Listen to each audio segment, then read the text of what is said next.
ಯುಕ್ತಿ ಸಹಿತ ಶ್ರುತಿ ವಿರೋಧಂ ಶ್ರುತೀನಾಂ ಅಪಾಕರೋತಿ ಅನೇನ ಪಾದೇನ. ಇದು ಬ್ರಹ್ಮಸೂತ್ರ ಭಾಷ್ಯದ 2ನೇ ಅಧ್ಯಾಯದ 4ನೇ ಪಾದದ ಮೊದಲ ವಾಕ್ಯ. ಬ್ರಹ್ಮಸೂತ್ರ ಭಾಷ್ಯದಲ್ಲಿ ಮೊದಲನೇ ವಾಕ್ಯ. ಅಲ್ಲಿ ಏನು ಹೇಳ್ತಿದ್ದಾರೆ ಅಂತ ಅನ್ನೋದನ್ನ ಈ 69ನೇ ಗದ್ಯ ಭಾಗದಲ್ಲಿ ದ್ವಿತೀಯಾಧ್ಯಾಯಸ ಚತುರ್ಥ ಪಾದ ಅದರ 69ನೇ ಗದ್ಯ ಭಾಗದಲ್ಲಿ ರಾಘವೇಂದ್ರ ಸ್ವಾಮಿಗಳು ಹೇಳ್ತಿದ್ದಾರೆ. ಈ ಹಿಂದೆ ದ್ವಿತೀಯಾಧ್ಯಾಯದ ಹಿಂದಿನ ಪಾದಗಳಲ್ಲಿ ಕೆಲವು ಶ್ರುತಿಗಳ ವಿರೋಧವಿಲ್ಲ, ಭಗವಂತನಿಗೆ ಕರ್ತೃತ್ವವನ್ನು ಹೇಳಲಿಕ್ಕೆ, ಸ್ವತಂತ್ರತ್ವವನ್ನು ಹೇಳಲಿಕ್ಕೆ, ಜೀವಬ್ರಹ್ಮರ ಬಿಂಬ ಪ್ರತಿಬಿಂಬತ್ವವನ್ನು ಹೇಳಲಿಕ್ಕೆ ಯಾವ ಶ್ರುತಿಗಳ ವಿರೋಧ ಇದೆ ಅಂತ ಅವರೆಲ್ಲ ಪ್ರಶ್ನೆ ಮಾಡ್ತಾ ಇದ್ರು. ಅದ್ಯಾವುದೂ ಇಲ್ಲ ಅಂತ ಅನ್ನೋದನ್ನ ಸಮರ್ಥನೆ ಮಾಡಿ ತೋರಿಸಿದ್ದಾರೆ. ಕೆಲವು ಶ್ರುತಿಗಳ ವಿರೋಧ ಇಲ್ಲ ಅಂತ ಆಯ್ತು, ವಿರೋಧೇ ಅಪಿ ಸರಿ. ಆದರೆ ಶ್ರುತಿ ಸ್ಮೃತ್ಯುಜಿತ ಯುಕ್ತಿ ಸಹಿತ ಶ್ರುತಿ ವಿರೋಧಸ್ತು ಸ್ಯಾತ್. ಶ್ರುತಿಗಳು ಸ್ಮೃತಿಗಳು, ಅಪೌರುಷೀಯ ವಾಕ್ಯಗಳು ಮತ್ತು ಪೌರುಷೀಯ ವಾಕ್ಯಗಳಲ್ಲಿ ಶ್ರುತಿ ಸ್ಮೃತಿ ಉದಿತ ಯುಕ್ತಿ ಸಹಿತ ಶ್ರುತಿ ವಿರೋಧ. ಅಲ್ಲೆಲ್ಲ ಕಡೆ ಬೇರೆ ಬೇರೆ ಕಡೆ ಬಂದಿರುವ ಏನು ಯುಕ್ತಿಗಳಿವೆ, ಶ್ರುತಿಗಳಲ್ಲೂ ಸ್ಮೃತಿಗಳಲ್ಲೂ ಯುಕ್ತಿಗಳೂ ಇವೆ. ಯುಕ್ತಿಗಳು ಅಲ್ಲಿ ಏನು ಕಂಡು ಬರ್ತವೆ ಮೂಲ ಗ್ರಂಥಗಳಲ್ಲೇ, ಆ ಯುಕ್ತಿಗಳಿಂದ ಕೂಡಿದ ಶ್ರುತಿಗಳಿಂದ ವಿರೋಧ ನಿಮಗಿದ್ದೇ ಇದೆ ಅಂತ ಈಗ ಒಂದು ಪ್ರಶ್ನೆ. ಪ್ರಾಗುಕ್ತ ಸಮನ್ವಯ ಸಿದ್ಧ ಗುಣಾನಾಂ ಸ್ಯಾತ್.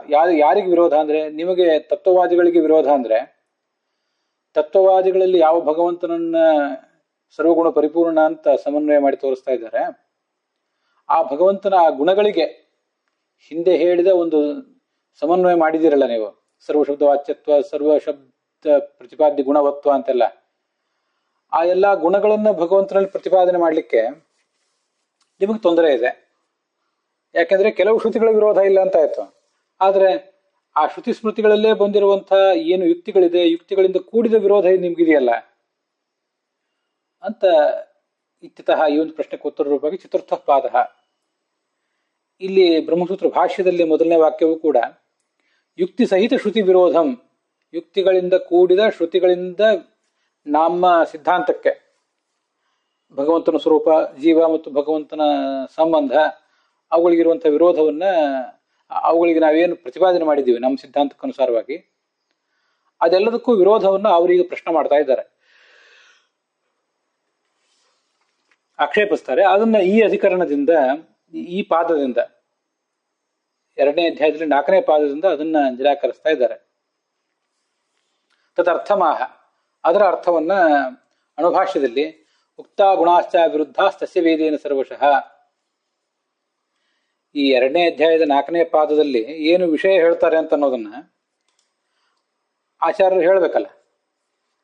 ಯಾವ ಮಾತಿನಿಂದ ಹೇಳಿದ್ದಾರೆ ಅಂದ್ರೆ, ಈಗ ನಾವು ಬ್ರಹ್ಮಸೂತ್ರ ಅಣುಭಾಷ್ಯದಲ್ಲಿ ನೋಡ್ತಾ ಇರೋದು 6ನೇ ಶ್ಲೋಕದ ಅಂತಿಮ ಭಾಗ ನಾವು ನೋಡಿ ಮುಗಿಸಿದ್ದೀವಿ. ಇನ್ನು ನೋಡ್ಬೇಕಾದ್ದು 7ನೇ ಭಾಗ. ತದಾಭಾಸೋ ಹರಿಸ್ಸರ್ವ ರೂಪೇಶ್ವಪಿ ಸಮಸ್ಸದ ಅಂತ ಈ ಹಿಂದಿನ 3ನೇ ಪಾದದ ಅಂತ್ಯದವರೆಗೆ ಸಮಾಪ್ತ ಆಗಿತ್ತು. ಮುಖ್ಯ ಪ್ರಾಣಶ್ಚೇಂದ್ರಿಯಾಣಿ ಅಂತ 7ನೇ ಶ್ಲೋಕ ಇನ್ನು ಮುಂದೆ ನಾವು ನೋಡ್ಬೇಕಾದ್ದು. ಆದ್ರೆ 8ನೇ ಶ್ಲೋಕ ಇದೆಯಲ್ಲ, 2ನೇ ಅಧ್ಯಾಯದ ಕೊನೆ ಶ್ಲೋಕ, 8ನೇ ಶ್ಲೋಕ, ಸರ್ವದೋಷೋರ್ಜಿತಸ್ತಸ್ಮಾತ್ ಭಗವಾನ್ ಪುರುಷೋತ್ತಮಃ ಉಕ್ತ ಗುಣಾಶ್ಚ ವಿರುದ್ಧ ತಸ್ಯ ವೇದೇನ ಸರ್ವಶಃ. ಭಗವಂತ ಸಕಲ ದೋಷರಹಿತ ಮತ್ತೆ ಸಕಲ ಗುಣ ಪರಿಪೂರ್ಣನೂ ಹೌದು.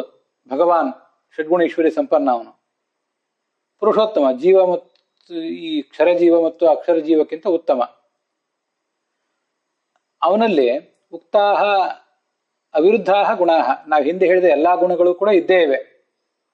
ಆ ಯಾವ ಗುಣಕ್ಕೂ ವಿರೋಧ ಇಲ್ಲ. ನೀವು ಹೇಳುವಂತಹ ವಿರೋಧ ಕೆಲವು ಶ್ರುತಿಗಳಿಂದ ವಿರೋಧವೂ ಇಲ್ಲ, ಅಖಂಡ ವೈದಿಕ ಸಾಹಿತ್ಯ, ಪೌರಾಣಿಕ ಸಾಹಿತ್ಯ ತಗೊಂಡ್ರೆ ಅದರಿಂದ ವಿರೋಧನೂ ಇಲ್ಲ. ಉಕ್ತ ಗುಣಾಶ್ಚ ವಿರುದ್ಧ ತಸ್ಯ ವೇದೇನ ಸರ್ವಶಃ, ಸರ್ವಶಃ ವೇದೇನ. ಯಾವುದೋ ಒಂದು ವೇದ ಭಾಗದಿಂದ ವಿರೋಧ ಇಲ್ಲ, ಇನ್ನೊಂದರಿಂದ ವಿರೋಧ ಇದೆ ಅಂತ ತಿಳ್ಕೋಬೇಡಿ. ಸಕಲ ಶಾಸ್ತ್ರಗಳಿಂದಲೂ, ಬರೀ ವೇದ ಅಂದ್ರೆ ಅಪೌರುಷೇಯ ವೇದ ಮಾತ್ರ ಅಲ್ಲ, ಅಪೌರುಷೇಯ ವೇದ, ಪೌರುಷೇಯ ವೇದ ಎಲ್ಲದರಿಂದಲೂ ಅವನ ಗುಣಗಳು ಅವಿರುದ್ಧ ಅಂತ. ಅಲ್ಲಿ ಮುಂದೆ 8ನೇ ಶ್ಲೋಕ ಏನು ಬಂದಿದೆಯಲ್ಲ, ಅದನ್ನ ಈ 6ನೇ ಶ್ಲೋಕದ ನಂತರ ಒಂದು ಬಾರಿ ನಾವು ಓದ್ಕೋಬೇಕು. 7ನೇ ಶ್ಲೋಕವನ್ನ ಆಮೇಲೆ ಓದೋಣ. 8ನೇ ಶ್ಲೋಕವನ್ನು ಇನ್ನೊಂದ್ಸರಿ ಓದೋಣ ಆಮೇಲೆ ಕೊನೆಗೆ. ಅಂತೂ 6ನೇ ಶ್ಲೋಕ ಆದ್ಮೇಲೆ 8ನೇ ಶ್ಲೋಕವನ್ನು ಓದೋಣ. ಇತಿ ಅಗ್ರೇತನೇನ ಅರ್ಧೇನ ಅತ್ರಾಪ್ಯಾಕೃಷ್ಟೇನ ಉಕ್ತಾ ಗುಣಾಶ್ಚ ವಿರುದ್ಧ ತಸ್ಯ ವೇದೇನ ಸರ್ವಶಃ ಅನ್ನೋದು 8ನೇ ಪಾದದ ಉತ್ತರಾರ್ಧ. ಅದು ಅಗ್ರೇತನ ಅಂದ್ರೆ ಮುಂದೆ ಬರುವ ಶ್ಲೋಕ ಅದು. ಈಗ ನಾವು ನೋಡಿ ಮುಗಿಸಿರೋದು 6ನೇ ಶ್ಲೋಕ, ನೋಡ್ಬೇಕಾಗಿರೋದು 7ನೇ ಶ್ಲೋಕ. ಆದ್ರೆ ತಗೊಳ್ತಾ ಇರುವುದು 8ನೇ ಶ್ಲೋಕವನ್ನ 6ನೇ ಶ್ಲೋಕದ ಬಳಿಕ. ಅಗ್ರೇತನ ಅಂದ್ರೆ ಮುಂದೆ ಬರುವ ಅರ್ಧ ಅಂದ್ರೆ ಉತ್ತರಾರ್ಧ, ಅದನ್ನ ಅತ್ರಾಪಿ 6ನೇ ಶ್ಲೋಕದ ಬಳಿಕ ಆಕರ್ಷಣೆ ಮಾಡಿ ತಗೋತಾ ಇದ್ದೀವಿ.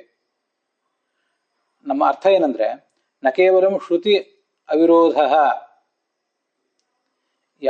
ನ ಕೇವಲಂ ಕತಿಪಯ ಶ್ರುತ್ಯ ವಿರೋಧ, ಯಾವುದೋ ಕೆಲವು ವೇದ ವಾಕ್ಯಗಳಿಂದ ವಿರೋಧ ಇಲ್ಲ ಅಂತ ಮಾತ್ರ ಅಲ್ಲ, ಸರ್ವಶಃ ಸರ್ವೇಣ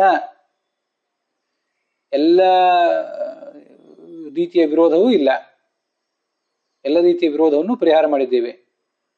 ಶ್ರುತ್ಯಾದ್ಯುಪಾತ್ತ ಯುಕ್ತಿ ಸಹಿತೇನಾಪಿ, ಶ್ರುತಿಗಳಲ್ಲೇ ಸ್ಮೃತಿಗಳಲ್ಲೇ ನಿಮಗೇನಾದ್ರೂ ಯುಕ್ತಿಗಳು ಕಂಡು ಬಂದ್ರೆ ಆ ಯುಕ್ತಿಗಳಿಂದ ಕೂಡಿದ ಶ್ರುತಿಯಿಂದಲೂ ವಿರೋಧವಿಲ್ಲ. ಸಹಿತೇನಾಪಿ ವೇದೇನ ಅವಿರುದ್ಧ, ನಾವು ಹೇಳಿದ ಗುಣಗಳು ಭಗವಂತನಿಗೂ ಜೀವನಿಗೂ ಇರುವ ಸಂಬಂಧ ಇದು ವಿರುದ್ಧವಲ್ಲ.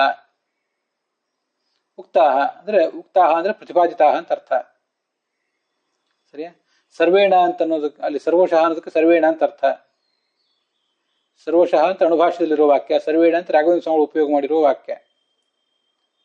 ಉಕ್ತಾಹ ಅಂತ ಅಣುಭಾಷ್ಯದಲ್ಲಿದೆ, ಅದಕ್ಕೆ ಪ್ರತಿಪಾದಿತಾಹ ಅಂತ ಅರ್ಥ. ಯಾರು ಪ್ರತಿಪಾದನೆ ಮಾಡಿದ್ದಾರೆ, ಯಾರಿಂದ ಪ್ರತಿಪಾದಿಸಲ್ಪಟ್ಟಿದೆ ಅಂದ್ರೆ ಸೂತ್ರಕೃತ ವ್ಯಾಸೇನ ಅಸ್ಮಿನ್ ಪಾದೆ ಪ್ರತಿಪಾದಿತಂ ಅಂತ ಅರ್ಥ.